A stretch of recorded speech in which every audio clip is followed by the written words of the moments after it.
Hey everybody, welcome back to my YouTube channel.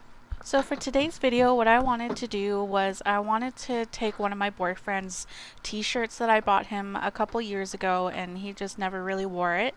I often wore it much more than he did. So it's an extra large and I wanted to take one of my older shirts that I don't really wear because it's just an off-white.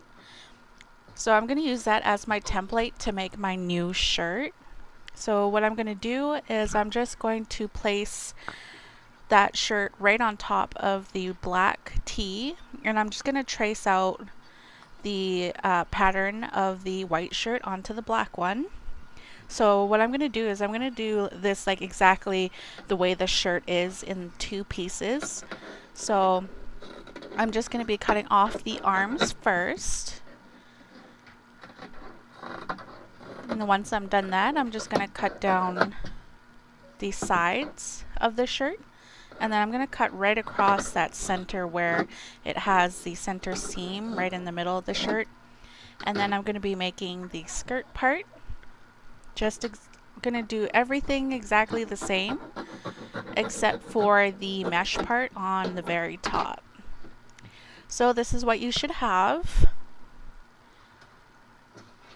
And now what I'm going to do is I'm just going to cut off those access pieces that I won't be using. So now onto the skirt part of the shirt. I guess you would call it a peplum shirt. So I'm just going to lay that out as straight as possible, and I'm just going to follow the curves and whatnot of the peplum part of the shirt. So for the whole side of the shirt, I left about like 1/2 inch seam allowance, so then when I sew it, it won't be too tight. Now, if you see that like those little rectangles didn't quite make it on the side of the peplum skirt part, that's okay because I just wanted it to be more fuller, like on the bottom, like where my tummy area is. So once I'm done that, as you can see, I cut open the side seams there because I'm going to actually straighten it, the skirt out a little bit. And as you can see, the top part doesn't quite match up to the bottom part. So all I'm going to do is just snip off where I need to snip off just so they add up. And then I'm just going to straighten out that peplum skirt part. Just like so. And then that's pretty much it for the cutting part of the shirt.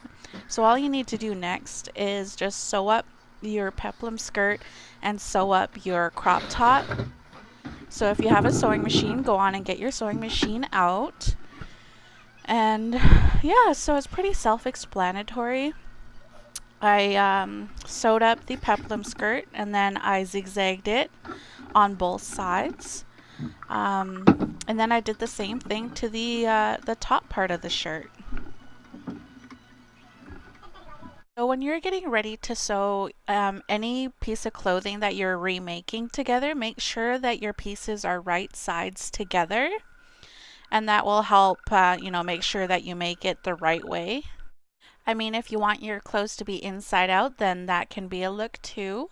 So here is the top of my shirt, and I'm just going to move my sewing machine out of the way just so you can see how the whole shirt looks. Now what I'm going to do here for the last bit of the shirt, I'm just going to sew on the peplum part. And how I'm going to do this is I'm going to make sure that my bottom piece and my top piece are the right sides touching, and then I'm just going to take a couple pins and pin those down and then just take it to my sewing machine again and sew her up. And then after that, I'm done my shirt. I am really happy with the way it turned out. Like I don't know if I said this earlier, but I had purchased this shirt from a local artist near where I live, and he's got beautiful paintings and pictures and whatnot, and does clothing. And he took one of his art pieces and put them on shirts and jackets and pants, and I absolutely love his art pieces. So I wanted to make this shirt mine, and I wanted to make it more fitting, and yeah, I absolutely love it. Now, if you like this video, then please give me a like. Don't forget to subscribe and comment down below for if you want to see any other videos.